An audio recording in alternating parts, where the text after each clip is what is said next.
маектерибизди улантуудабыз. Бүгүнкү биздин маектин катышуучусу Нарын областынын жаштар кеңешинин төрагасы, биздин Тилек кайрымдуулук фондунун директору Улан Ниязбеков менен маектешмекчибиз. Талантбек Ниязбеков.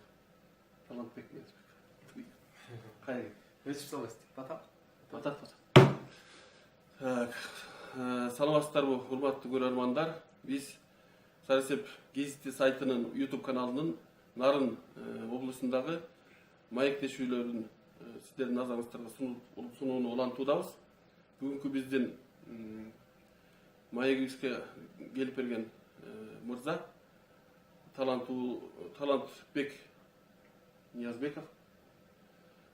Талантбек Ниязбеков Нарын областынын жаштар кеңешинин төрагасы жана биздин Тилек кайрымдуулук фондунун директору.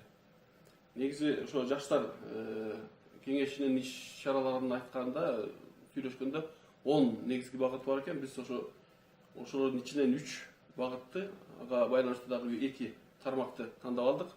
Булар биринчиси бизнес, кайрымдуулук жана жаштар менен иштөө тармактарын беттик. Ошонун арасынан дагы эмеге дагы сөз козгоп кетебиз. Туризм боюнча жана коомго багытталган бизнес боюнча дагы сөз козгоп кетебиз да.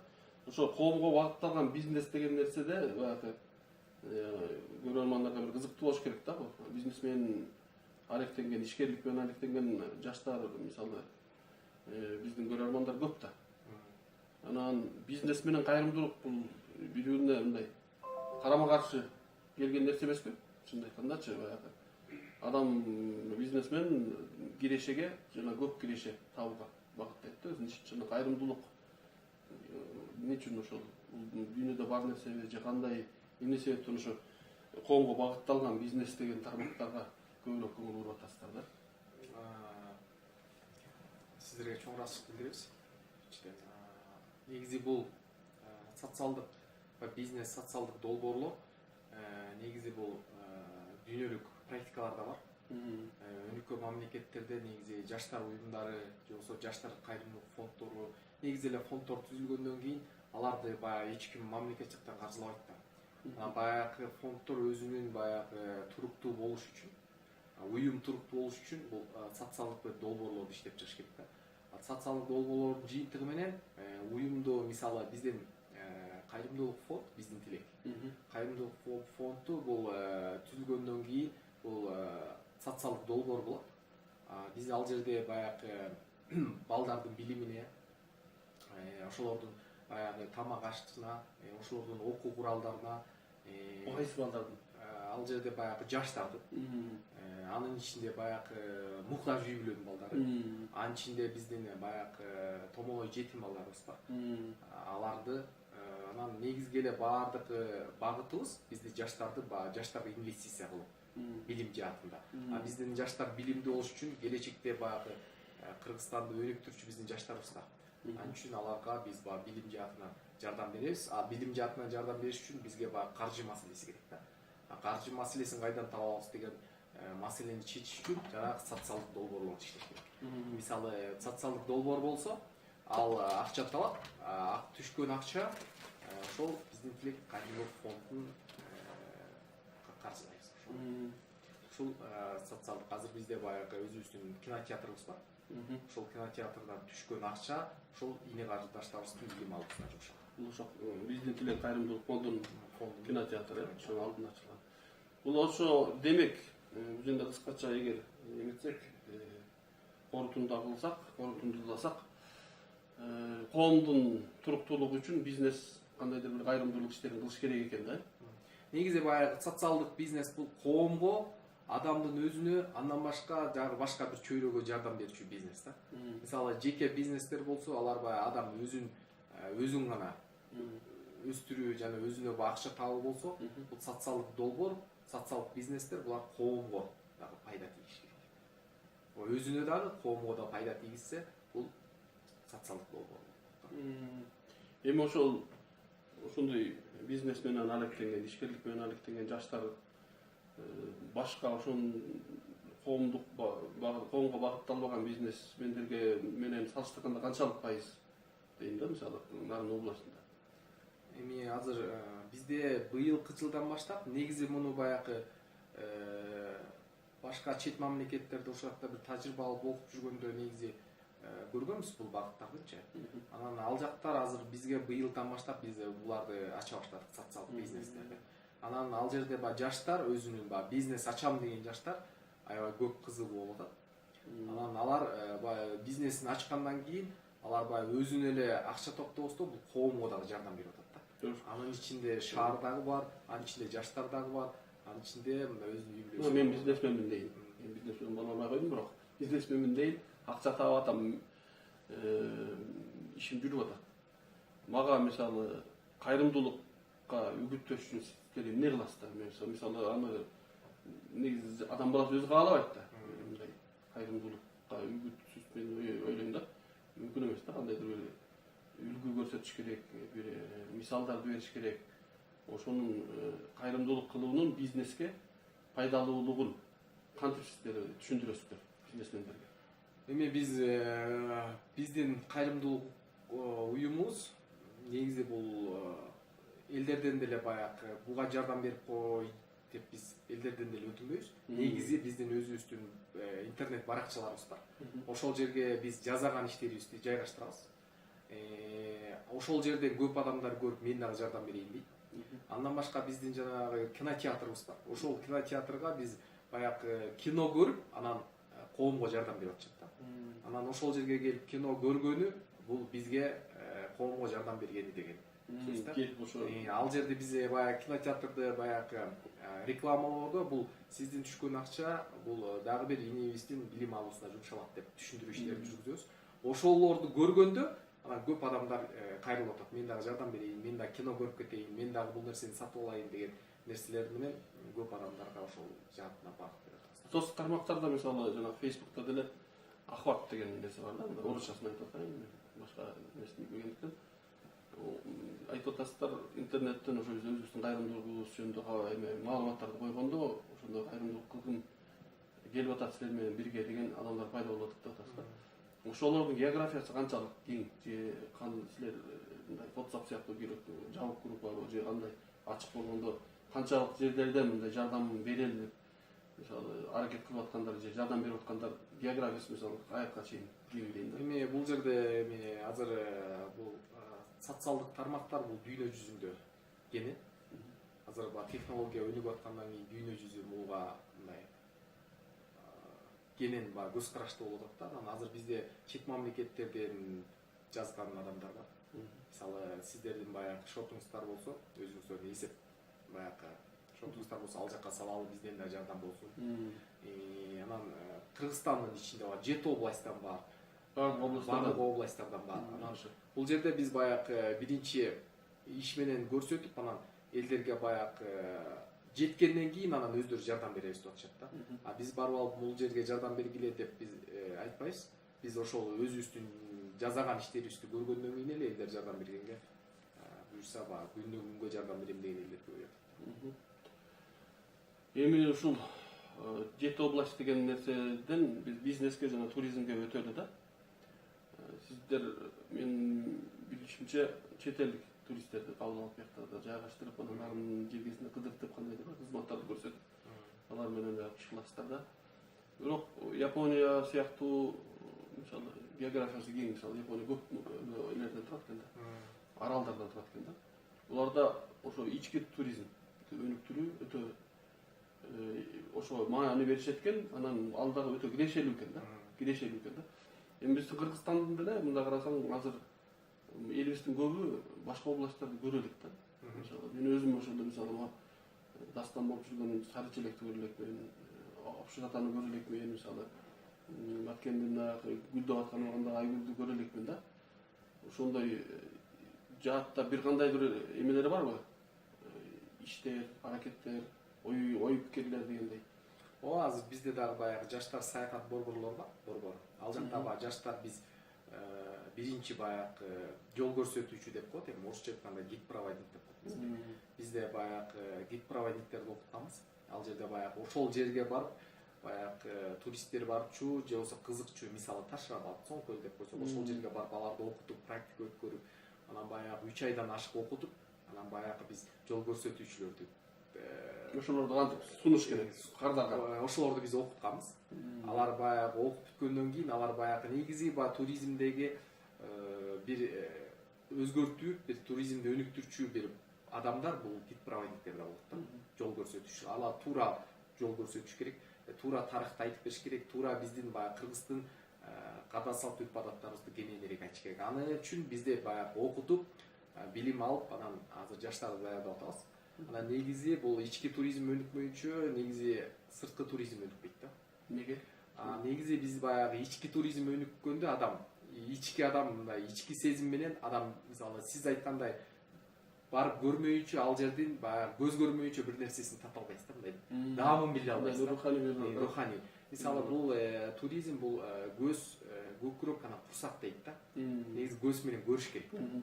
Көкүрөк менен рахат алыш керек. Мисалы биз Дубайга барып эс алалы дейбиз. Ошол жерге барганда бир көкүрөктөн рахат алабыз, о, сонун экен деп.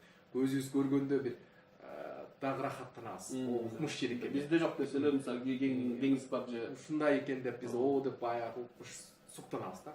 Курсак болсо бул тамак. Эң баягы туристтердин эң бир дагы бир келчү өзү кызыккан нерселери бул тамак да.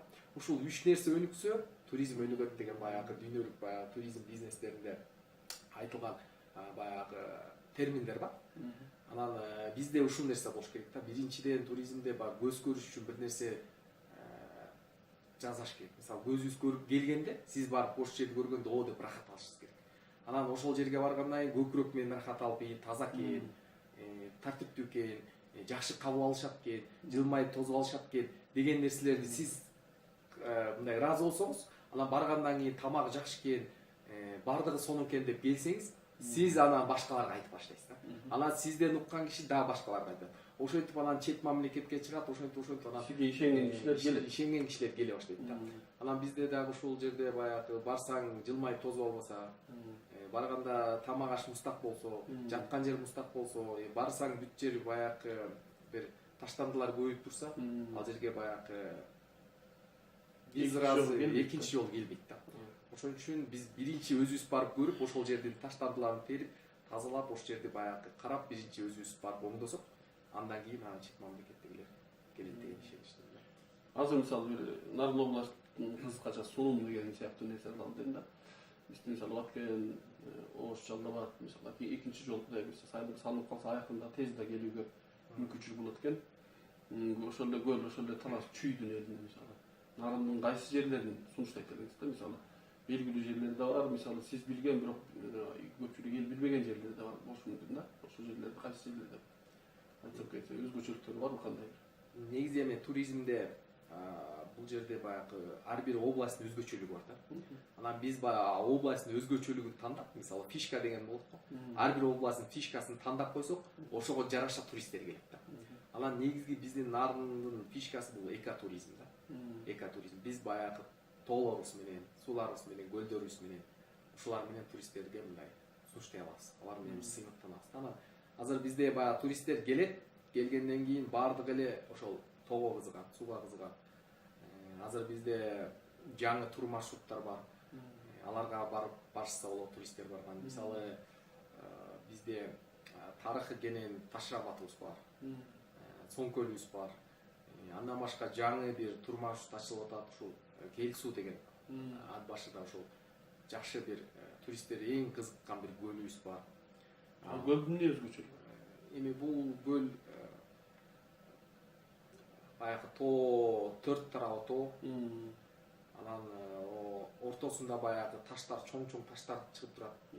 Анан башка мисалы тоонун текесинде баягы тешиктер, баягы күндүн нурлары түшөт. Мындай башкача көл да.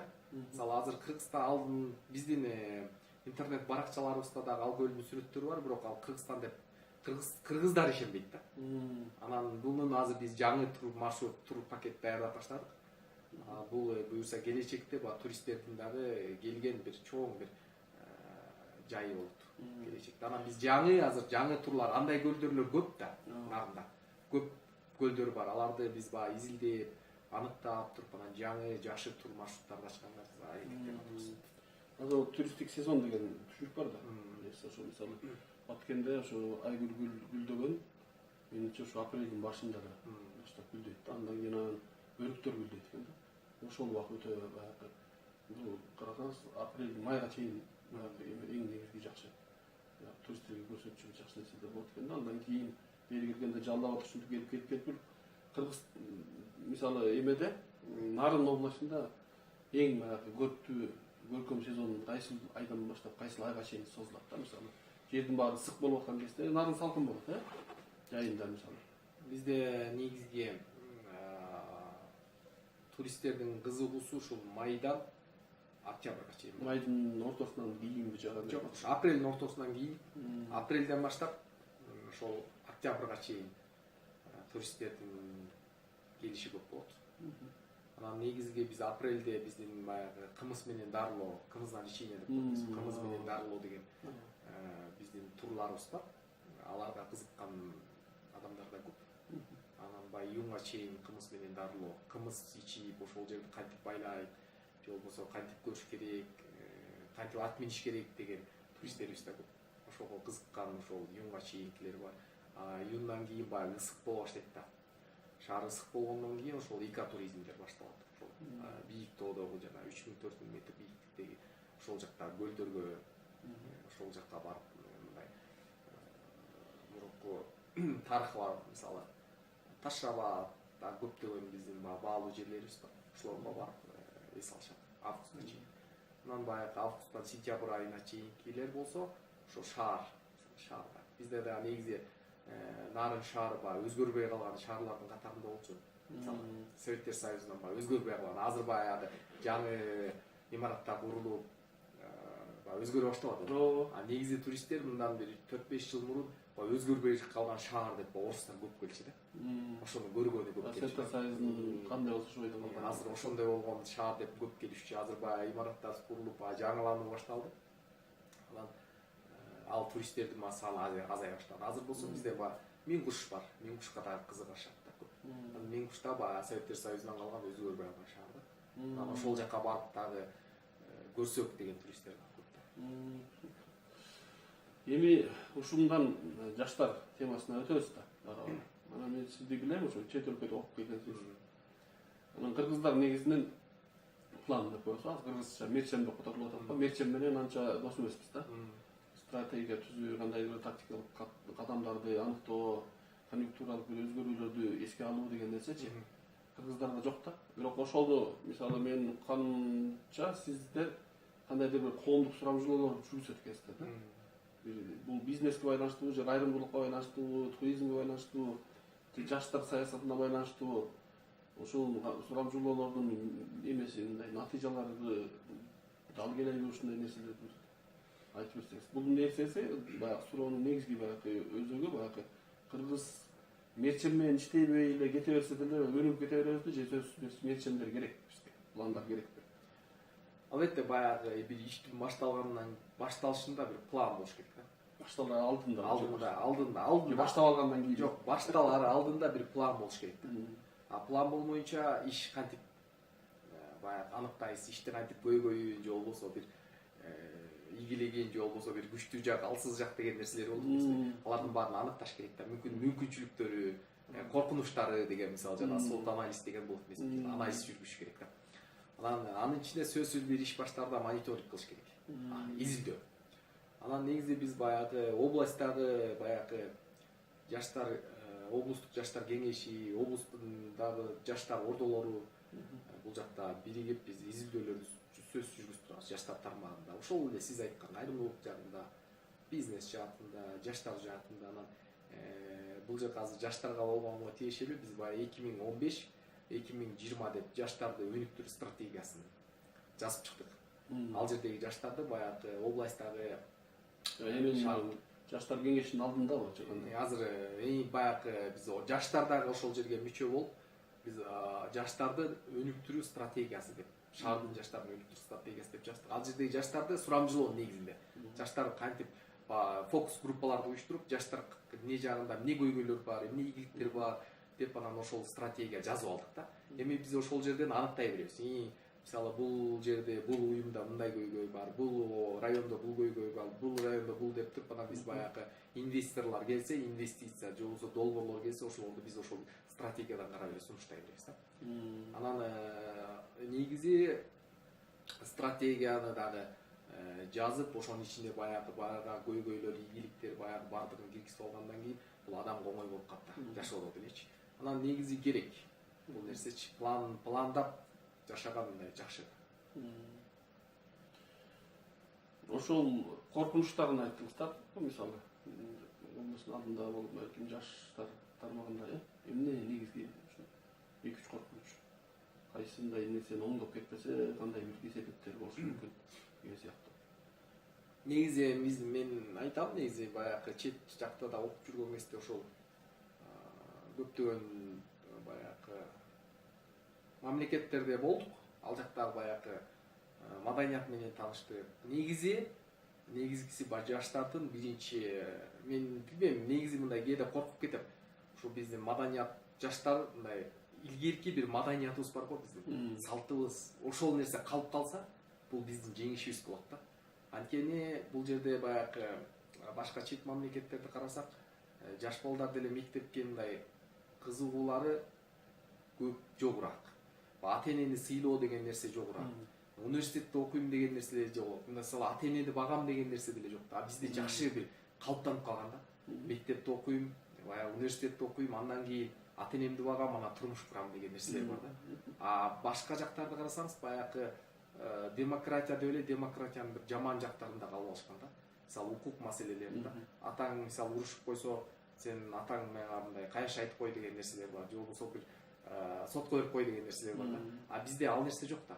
Бизде баягы тарбия илгертеден келген, ууру кылба, ушак сүйлөгө, жаман айтпа деп бизди чоңойткон да.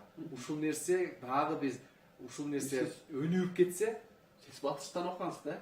Биз баягы батыштан окугандыктан мындай суроону бурайын деп атам да. Негизи батыштан окуган келген адамдардын көбү ошентип айтат да, укугуң барбы, сен өзүңдүн укугуңду корго. Ата-энең урушса уруштурба. Керек болсо сотко бергенге бир механизмдерди иштеп чыгыш керек, мисалы, эмеде депчи. Мамлекетте депчи. Ошо кичинекей бала дагы телефон менен бирдеңе чалып, баягы ата-энеси урушуп койсо, баягы укугун ажыратканга чейин, ата-энелик укугун ажыратканга чейин баруу маселелери каралбайбы? Сиз эмне үчүн ошо батышта окудуңуз, бирок батыштык эмес, башкача бир баалуулуктарды, мисалы, кыргыздын нукура менен жактап атасыз да. Эми баары бир баягы кыргыз деген баягы бир өзүбүздүн кыргыз деген бир башкача бир нерсебиз бар да. Кыргыздын мындай каны бар дейм. Анан эми баягы кыргыз болгондон кийин эми кайсыл жерге барсаң, ал жердин баягы ырын ырдай берсең болбой калат да. Анан кыргыз болгондон кийин ал Кыргызстандын бир өнүгүшү үчүн, ошол жаштардын өнүгүшү үчүн салым кош керек. Негизи мен деле баягы бизнес жаатында билим алдым. Анан келгенден кийин ошол бизнес жаатындагы мисалы туристический компанияларды ушундай ачып иштеп баштадык да. Иштеп баштагандан кийин негизи мен ойлондум да, мамлекетти өнүктүрүш үчүн биринчи адам өнүгүш керек экен да. Анан мен ошол жерден окудум. Жаштар үчүн жаркын келечек деген долбоордон окудум. Ал жерде окуп баягы биз сертификат алгандан кийин мен ушул жаштар жаатына ой баштадым да. Анткени жаштардын ошол билимине, ошол жаштардын баягы өнүгүшүнө, ошол көп жаштар бизнесмен жаштар чыкса, билимдүү жаштар чыкса, келечекте ошол Кыргызстанды бир салым кошкон жаштар чыкса деген ой менен мен ошол жаштар жагына көп окуп баштадым да. Анан ошон үчүн баягы азыр жаштар багытында көп иштерди алып барабыз. Буюрса мына жаштарыбыз өнүксө, анан Кыргызстан өнүгөт. Анан Кыргызстанды мисалы азыр чоң фабрикалар курулсун, чоң бир нерселер курулсун, бирок мындай адам курулбаса, адамдар мисалы оңолбосо, алардын эмне кереги бар да? Тамырда кайтпаса.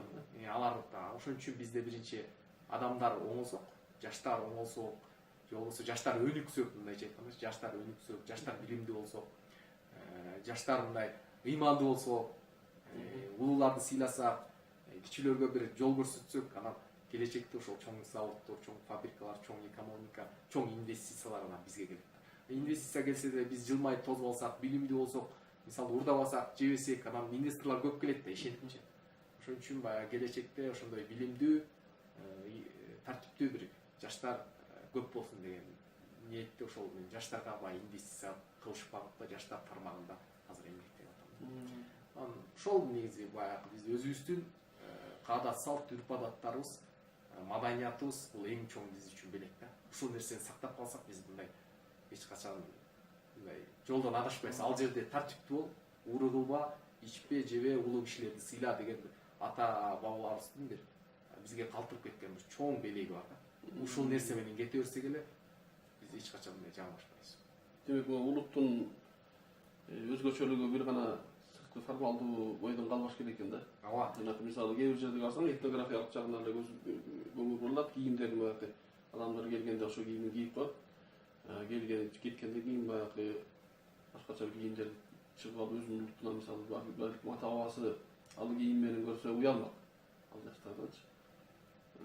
Ошондой эмеси болбой кандайдыр руханий бир каада салттык баягы аң сезимге дагы таасир берген нерселер кыргыз жигиттеринде, кыздарында калыш керек деген ойдо экенсиздер, Ооба, эми адам баягы мен жаштарды мен окугула дейм да, биринчи эле билим алгыла деп айтам да. Эми баягы бизден инилерибиз, карындаштарыбыз бар, алардын окушуна.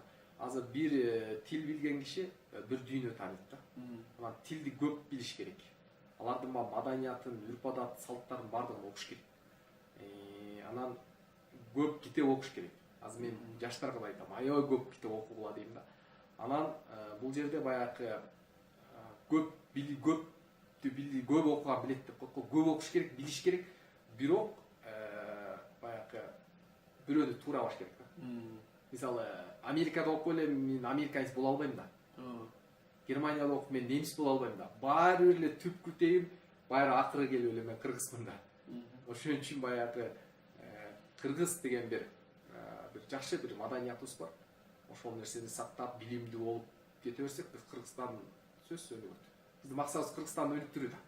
Анан бир башка бир улут келип Кыргызстанды өнүктүрбөйт да. Биз кыргыздарды эле өнүктүрөбүз да. Ошон үчүн мен жаштардын баардыгын билимдүү болууга, көп тил билүүгө сүйрөйм. Ошол аракет кылам. Рахмат. Бул байке эмеге чейин Кыргызстан боюнча эле пайдалуу бир көз караштар, пикирлерди айттыңыз. Баарыбыз мисалы болсо жаштарга пайдалуу эле болуш керек. Келип бергениңиз үчүн чоң рахмат. Сиздерге дагы иштериңиздерге чоң ийгиликтер каалап жүрчүмүн деп жаштарда азыр көңүл бурулуп келип атканын жакшы көрүп атабыз да. Кыргызстан боюнча мындай жаштар үчүн аракеттер бар. Баласын окутайын деп мурун баягы бербей аткан акчаны ата эне бере баштады да. Билим берүү мисалы оңой эмес экен, бекер да болушу кыйын экен да. Чоң рахмат ошол жаатта иштеп аткандарга. Сиздерге да чоң ыраазычылык билдиребиз. Биз чынында эле азыр жаштар үчүн ата эне көп инвестиция кыла баштады, билим жаатындачы. Бул биз үчүн мындай кубанычтуу нерселер да. Азыр мындай жаштар азыр мындай көп мындай алектенип бош убактысын бекер өткөрбөгөн жаштар көбөйдү да. Келечекте Кудай буйрса мындай жаштар өсүп билимдүү боло баштаса, буйрса келечекте Кыргызстан сөзсүз өнүгөт. Рахмат. Рахмат.